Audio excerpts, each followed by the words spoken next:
All India उलमा board मौलवी उस्मान रहमान शेख मौजूद हैं मालेगांव में, और हमारे महाराष्ट्र के तर्जुमान अरुण साबरी जो यहाँ मौजूद है।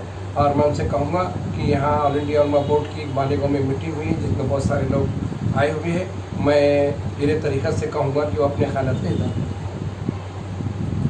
अल्हम्दुलिल्लाह नहमदुहु व नसल्ली अला रसूलिहिल करीम, अम्मा बाद, फ़ऊज़ु बिल्लाहि मिनश शैतानिर रजीम, बिस्मिल्लाहिर रहमानिर रहीम। सुप्रीम बॉडी चेयरमैन नायब अंसारी की इमाम पर मौलवी उस्मान रहमान से हमारे बीच आए हैं।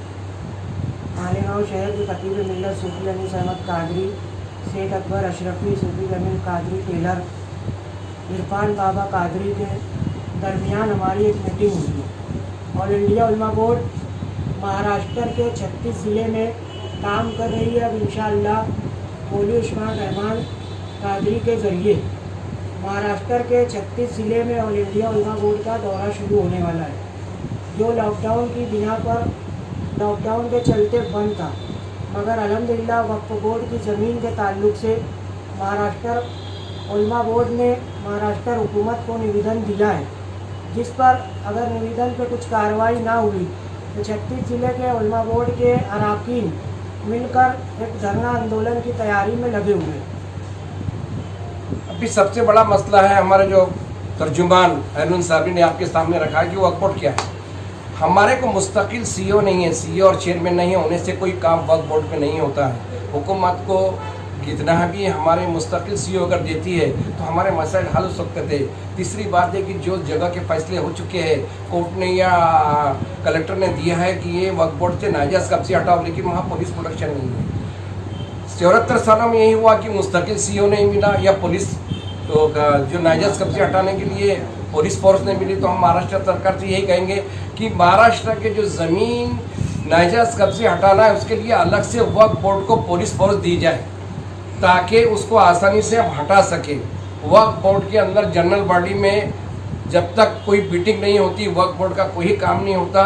इससे पहले इमाम शेख साहब थे, वो भी जो है तो 2-3 साल रहे, बाद में उनकी भी तबीयत नासाज होने से वो नहीं है जो मेंबर चुन के आए थे, बाद में वो मेंबर आए, लेकिन उनके आपसी कुछ इख्तलाफ की वजह से उनको हुकूमत ने खारिज कर दिया।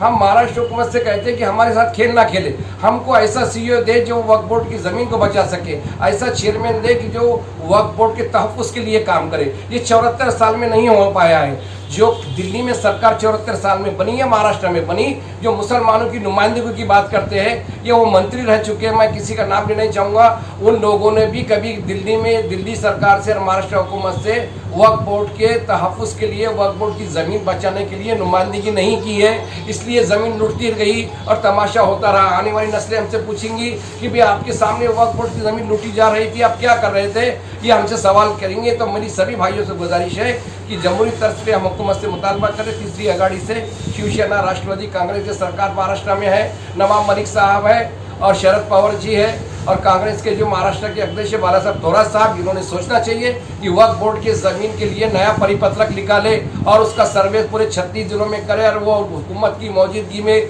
वो ज़मीन वक्फ बोर्ड के हवाले करे। बहुत जल्दी हमारे तर्जुमान साहब पूरे महाराष्ट्र का 36 जिले का दौरा करने वाले हैं। लॉकडाउन की वजह से उनका दौरा रुक गया था। अभी जितने भी हमारे 36 जिले, इसमें सारे हमारे जिला अध्यक्ष, तालुका अध्यक्ष हमारी पकड़ है। सोफी मिल्लत ने ये पूरा काम 2014 से शुरू किया था, सोफी गुलाम रसूल कादरी साहब ने, और हम पूरे ज़िलों पे हम काम कर रहे हैं। अस्सलाम वालेकुम रहमतुल्लाहि व बरकातहू। ऑल इंडिया उलमा बोर्ड मौलवी उस्मान रहमान शेख। वक्फ बोर्ड की कितनी ज़मीनें हैं अभी तक के उलमा बोर्ड ने कितना काम किया है, आगे क्या एहतजाज करेंगे?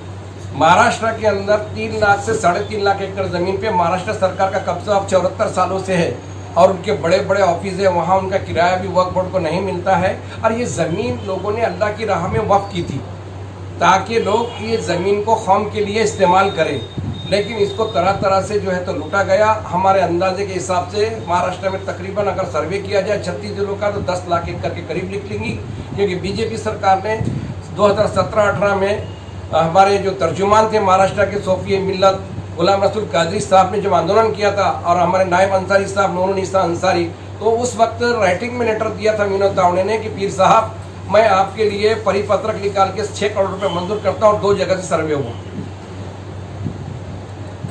आगे कोई एहतजाज का इरादा है?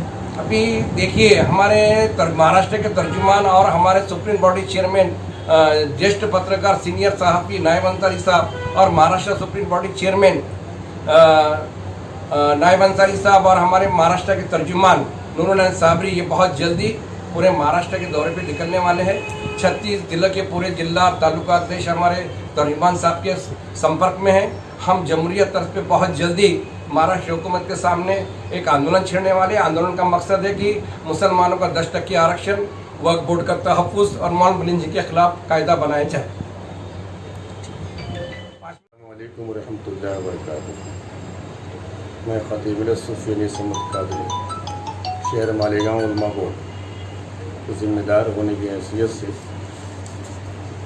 आपके सामने हाजिर हूँ और ये बताना चाहता हूँ कि सूफ़ी मिल्लत की तरीक़त सूफ़ी गुलाम रसूल कादरी साहब के खिलाफ रहमतुल्लाह अलैह ने कई सालों से ऑल इंडिया उलमा बोर्ड के बैनर तले बड़े बड़े काम किए हैं।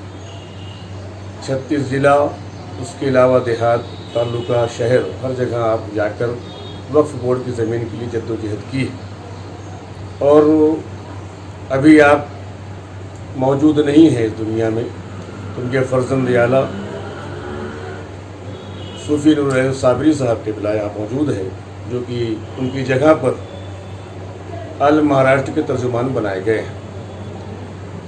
और हम आज तक मेरे तरीक़त के साथ में चलते रहे और उनके न रहने पर भी जहाँ जहाँ ज़रूरत पड़ी लेटर पर मजमून लिख कर police station, SP office, collector office, प्रांत ऑफिस, जहाँ भी ज़रूरत रही कौम के काम के लिए हम हाजिर होते रहे।